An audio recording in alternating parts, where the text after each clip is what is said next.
Mars 2019. Mathilde et son mari Thomas emménagent dans une maison ancienne à Évreux, en Normandie.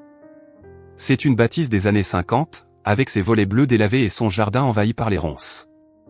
Le prix était dérisoire. Trop dérisoire, peut-être. Mais ils ne posaient pas de questions. Ils voulaient recommencer leur vie loin de Paris, loin du bruit, loin de tout. La première semaine, tout semblait normal. Des cartons à déballer. Des meubles à monter. L'odeur de renfermé qui s'évapore peu à peu.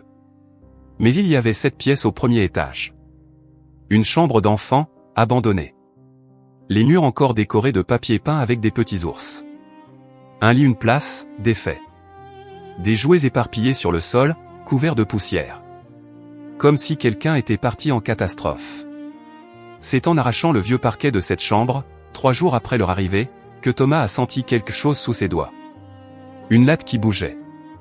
Et dessous, dans la cavité sombre et froide, un morceau de papier plié en 4. Jauni. Fragile. Couvert d'une écriture tremblante, pressée, désespérée. Mathilde s'est approchée, le cœur battant. Elle a déplié le papier avec précaution. Ce n'était pas une lettre. C'était un billet. Quelques lignes griffonnées à la hâte. Un message. Un appel au secours resté silencieux pendant 20 ans. Et quand elle a commencé à lire, ses mains se sont mises à trembler. 18 septembre 1999. Si quelqu'un trouve ce message, je vous en supplie, prévenez la police. Je m'appelle Léa Rousseau. J'ai 11 ans. Nous sommes enfermés. Papa ne nous laisse plus sortir.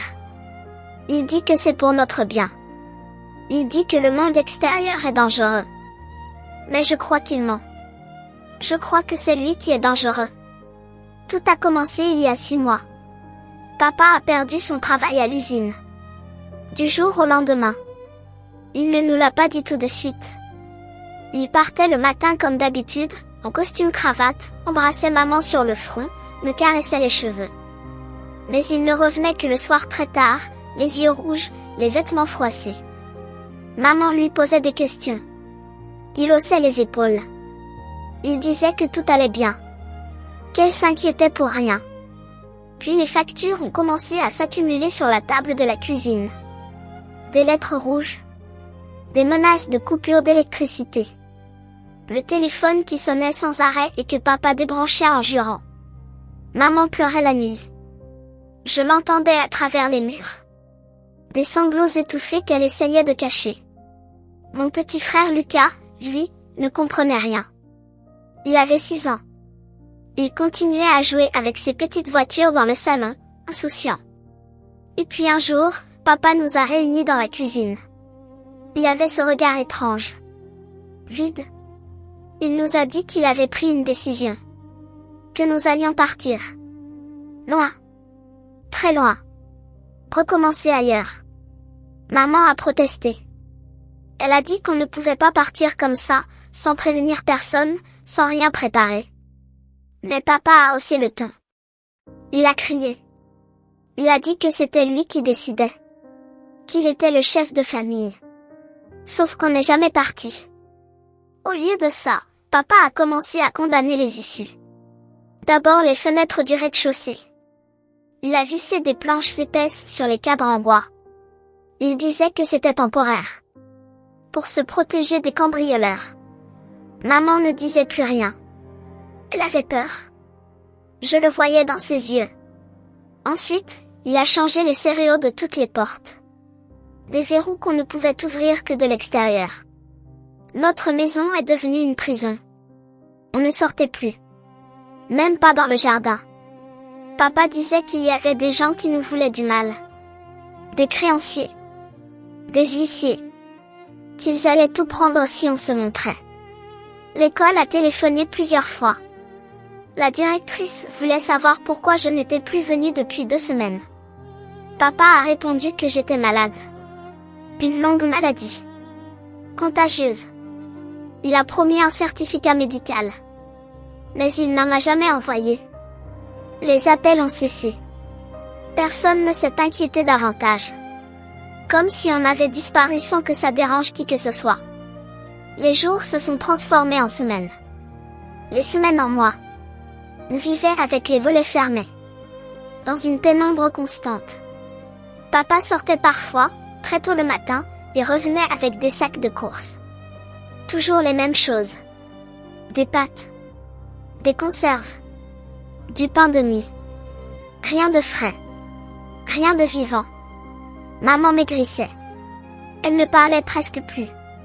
Elle passait ses journées assise sur le canapé, le regard perdu. Lucas s'était mis à dessiner sur les murs de sa chambre. Des bonshommes tristes avec des grosses têtes rondes. Des maisons sans porte. Des soleils noirs. Et moi, j'observais.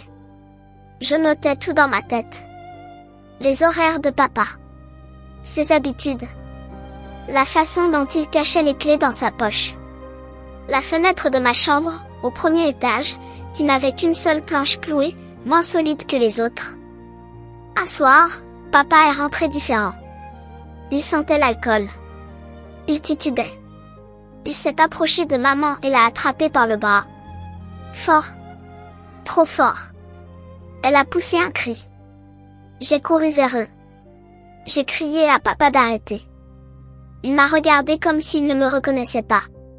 Puis il a lâché maman et il est monté dans sa chambre en claquant la porte. Cette nuit-là, j'ai pris ma décision. Je devais faire quelque chose. Je ne pouvais plus rester sans rien faire. Mais je ne savais pas quoi. On n'avait pas de téléphone. Pas d'ordinateur. Pas de moyen de contacter l'extérieur. Les voisins étaient loin. Des centaines de mètres. Et même si je criais, personne ne m'entendrait. Alors j'ai eu cette idée. Écrire. Laisser une trace. Au cas où. Au cas où quelqu'un entrerait un jour dans cette maison. Au cas où on ne s'en sortirait pas. Je voulais qu'on sache. Qu'on sache que nous avions existé. Que nous n'étions pas partis de notre plein gré. Que nous étions prisonniers. J'ai déchiché une page de mon cahier d'écolier. Celui avec la couverture rose que mamie m'avait offert pour la rentrée. J'ai trouvé un stylo au fond de mon cartable. Puis j'ai commencé à écrire. Dans le noir. À la lueur de la lune qui filtrait à travers la planche mal fixée de ma fenêtre. Mais où cacher ce message? Papa fouillait partout. Il vérifiait nos affaires. Nos chambres. Nos poches. Il était parano. Il voyait des complots partout. Il disait que même nous, sa famille, on pouvait le trahir. C'est alors que j'ai remarqué le parquet. Une latte, près de mon lit, bougeait légèrement sous mon poids. Je me suis agenouillée. J'ai gratté avec mes ongles. La latte s'est soulevée. En dessous, il y avait un espace vide. Parfait. Juste assez grand pour glisser mon billet. Les semaines qui ont suivi ont été les pires. Papa devenait de plus en plus instable. Il parlait tout seul. Il marchait de long en large dans le couloir, la nuit, en marmonnant des choses incompréhensibles. Des noms. Des chiffres. Des accusations. Un matin, il a rassemblé toute la nourriture qui restait. Il l'a comptée. Pesée. Rationnée. Il nous a dit qu'il fallait tenir encore un peu. Que bientôt, tout irait mieux. Qu'il avait un plan. Mais il ne nous disait jamais quel était ce plan. Maman a essayé de raisonner avec lui. Une dernière fois. Elle l'a supplié de nous laisser partir. Elle a promis qu'elle ne dirait rien à personne. Qu'on pourrait recommencer ailleurs, comme il voulait. Mais vraiment partir cette fois. Pas rester enfermé ici. Papa l'a regardé longuement. Sans un mot. Puis il a dit quelque chose qui m'a glacé le sang. Il a dit, si on ne peut pas partir, alors on restera ensemble. Pour toujours. Le ton sur lequel il a prononcé ces mots. Ce n'était pas une promesse. C'était une menace. Cette nuit-là, j'ai entendu maman pleurer encore plus fort que d'habitude. J'ai entendu papa descendre au sous-sol. Il y avait des bruits. Des coups de marteau. Des craquements. Comme s'il construisait quelque chose. Ou comme s'il creusait. Le lendemain matin, Lucas n'a pas voulu se lever. Il avait de la fièvre. Il toussait. Maman a supplié papa d'appeler un médecin. Papa a refusé. Il a dit qu'on ne pouvait faire confiance à personne. Que les médecins poseraient des questions. Qu'il préviendrait les autorités. Il a donné du sirop à Lucas. Un vieux flacon périmé trouvé au fond d'un placard. Lucas ne s'est pas amélioré. Ça tout empirait.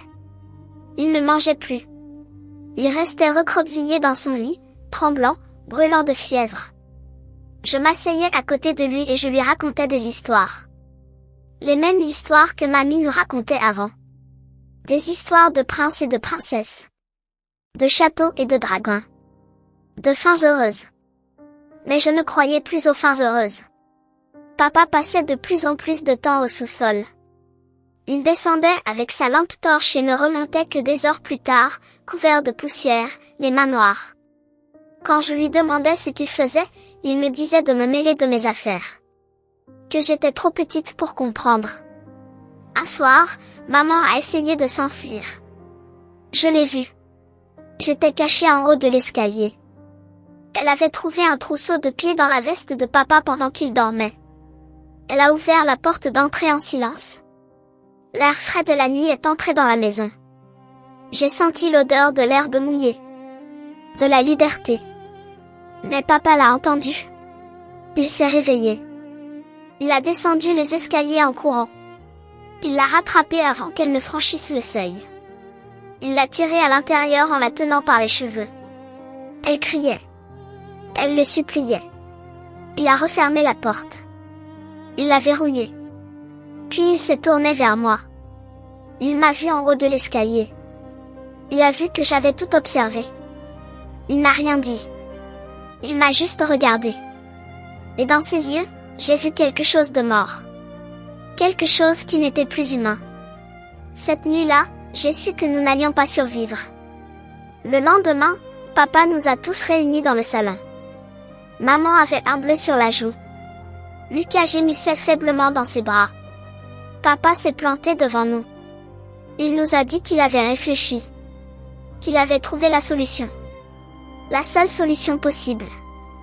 Il a dit que si le monde ne voulait pas de nous, alors nous n'avions pas besoin du monde. Que nous allions rester ici. Ensemble. Pour toujours. Comme une vraie famille. Personne ne pourrait nous séparer. Personne ne pourrait nous juger. Personne ne pourrait nous faire du mal. Maman a commencé à secouer la tête. Elle a murmuré « Non, encore et encore ». Papa s'est approché d'elle. Il a posé une main sur son épaule. Une main qui ressemblait à une menace. Il a dit « Tu as essayé de partir hier. Tu m'as trahi. Mais je te pardonne. Parce que je t'aime.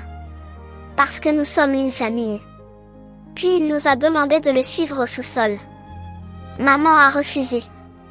Elle a serré Lucas contre elle. Papa a insisté. Sa voix est devenue plus dure. Plus froide. Il a dit que si nous ne descendions pas de notre plein gré, il nous y traînerait de force. J'ai vu maman échanger un regard avec moi. Un regard de panique absolue. Elle savait.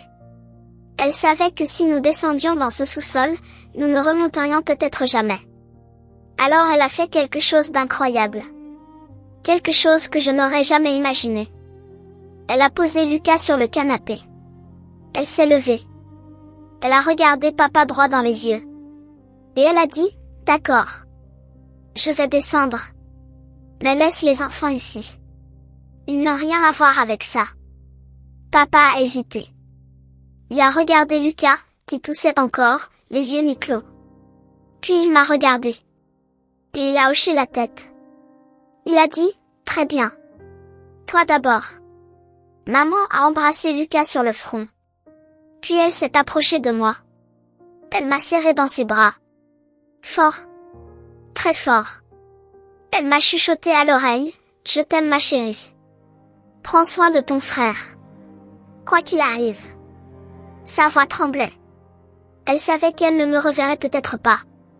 Puis elle a suivi papa vers la porte du sous-sol. J'ai entendu leurs pas descendre les marches en bois. J'ai entendu la porte se refermer. Puis plus rien. Un silence terrible. lourd, étouffant. J'ai attendu. 1 heure. 2 heures. Maman n'est pas remontée. Papa non plus. J'ai collé mon oreille contre la porte du sous-sol. J'ai essayé d'entendre quelque chose. Des voix. Des bruits. Mais il n'y avait que le silence. Lucas s'est endormi sur le canapé.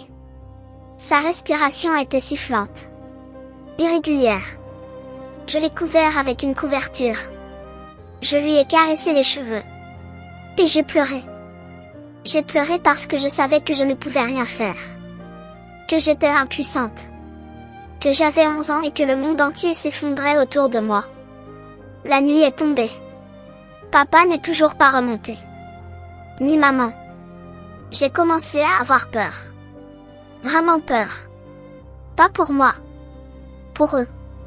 Qu'est-ce qu'il lui avait fait? Qu'est-ce qui se passait là-dessous? Vers minuit, j'ai entendu la porte du sous-sol s'ouvrir. Des pas lourds dans l'escalier. Papa est apparu. Seul. Ses vêtements étaient sales. Ses mains tremblaient. Il avait les yeux rouges. Il m'a regardé sans rien dire. J'ai demandé où était maman. Il n'a pas répondu. Il s'est approché de l'évier. Il s'est lavé les mains. Longuement. Comme s'il essayait d'effacer quelque chose. Puis il s'est retourné vers moi. Il a dit, va te coucher.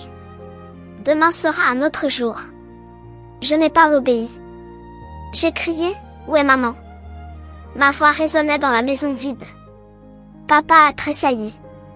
Il a fermé les yeux. Puis il a dit, d'une voix blanche, elle est partie. Elle nous a abandonnés. Mais je savais qu'il mentait. Maman ne serait jamais partie sans nous. Jamais. Elle serait morte plutôt que de nous abandonner. C'est à ce moment-là que j'ai compris. Mon sang s'est glacé. Mon cœur s'est arrêté de battre. Maman était morte. Papa l'avait tuée. Il l'avait emmenée au sous-sol et il ne l'avait pas laissée remonter. Et maintenant, elle était là, en bas, dans le noir, et je ne la reverrai plus jamais. Je suis restée pétrifiée. Incapable de bouger. Incapable de respirer. Papa s'est dirigé vers l'escalier. Il a dit, je vais dormir. Ne me dérange pas. Puis il est monté. J'ai entendu la porte de sa chambre se fermer. Le verrou se verrouillait. Je suis restée seule. Avec Lucas qui dormait. Et avec la certitude que nous étions les prochains sur la liste. J'ai passé la nuit assise par terre, adossée au canapé, à surveiller la porte du sous-sol. J'avais peur qu'elle s'ouvre. Peur de voir papa redescendre. Peur qu'il vienne nous chercher, Lucas et moi, pour nous emmener là-dessous avec maman. Mais rien ne s'est passé. Le silence. Juste le silence. Au matin, papa est descendu. Il avait l'air calme. Trop calme. Il a préparé du café. Il a sorti des tartines. Il a agi comme si de rien n'était. Comme si maman n'avait jamais existé. Comme si notre vie n'était pas en train de s'effondrer. J'ai demandé à revoir maman. Papa a serré les dents. Il a dit, elle est partie. Arrête de poser des questions. Puis il a quitté la maison. Il a verrouillé la porte derrière lui. Il nous a laissés seuls. Lucas s'est réveillé en fin de matinée. Il a demandé où était maman. Je ne savais pas quoi lui dire. Je ne voulais pas lui dire la vérité. Il était trop petit. Trop fragile. Alors je lui ai menti. Je lui ai dit que maman était partie chercher des médicaments pour lui. Qu'elle reviendrait bientôt. Il m'a cru. Parce qu'il avait 6 ans et qu'il voulait croire que tout irait bien. Papa est rentré dans l'après-midi. Il y avait un sac en plastique. Il l'a posé sur la table. Dedans, il y avait des médicaments. Des boîtes et des boîtes. Des antibiotiques. Des sirops. Des comprimés. Tout ce qu'il fallait pour soigner Lucas. Mais il était trop tard. Lucas est mort le lendemain matin. Il s'est éteint doucement, dans son sommeil, dans mes bras. Sa respiration s'est ralentie. Puis elle s'est arrêtée. Et il n'y a plus eu que le silence. Encore et toujours le silence. J'ai hurlé. J'ai hurlé jusqu'à ce que ma voix se brise. J'ai secoué Lucas en le suppliant de se réveiller.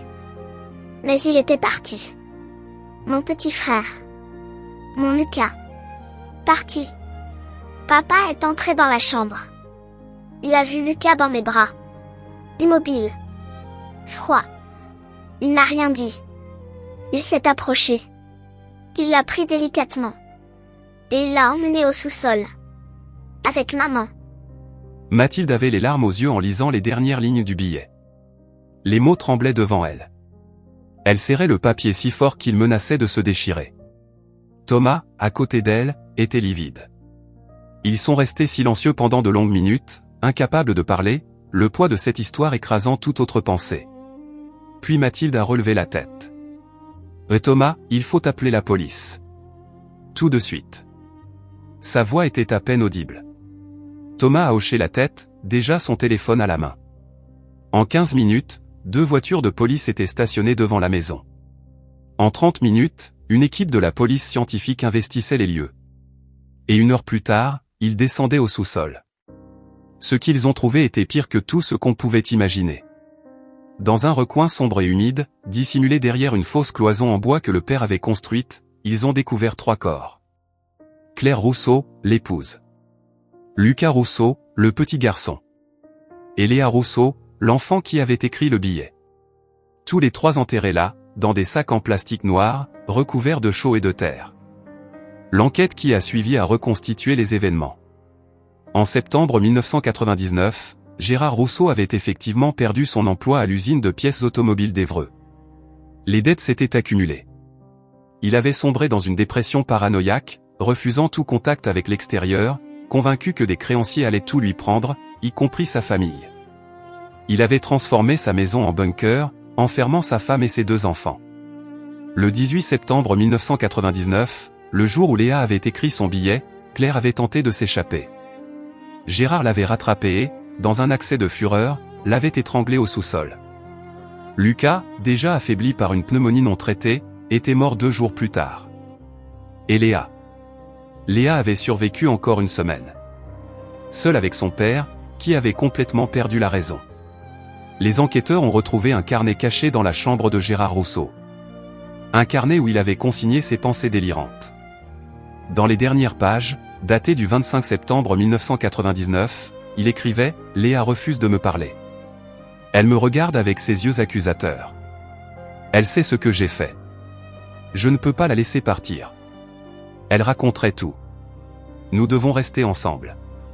Pour toujours. » Le lendemain, le 26 septembre, Gérard avait tué sa fille. Puis il avait quitté la maison. Il avait tout verrouillé derrière lui. Il était monté dans sa voiture et avait roulé jusqu'à la côte. On avait retrouvé son véhicule abandonné sur une falaise près de Dieppe. Son corps n'avait jamais été retrouvé. Il s'était probablement jeté dans la mer. La disparition de la famille Rousseau avait été signalée en octobre 1999, quand l'école et les voisins avaient finalement alerté les autorités. Mais l'enquête n'avait rien donné. La maison avait été fouillée sommairement.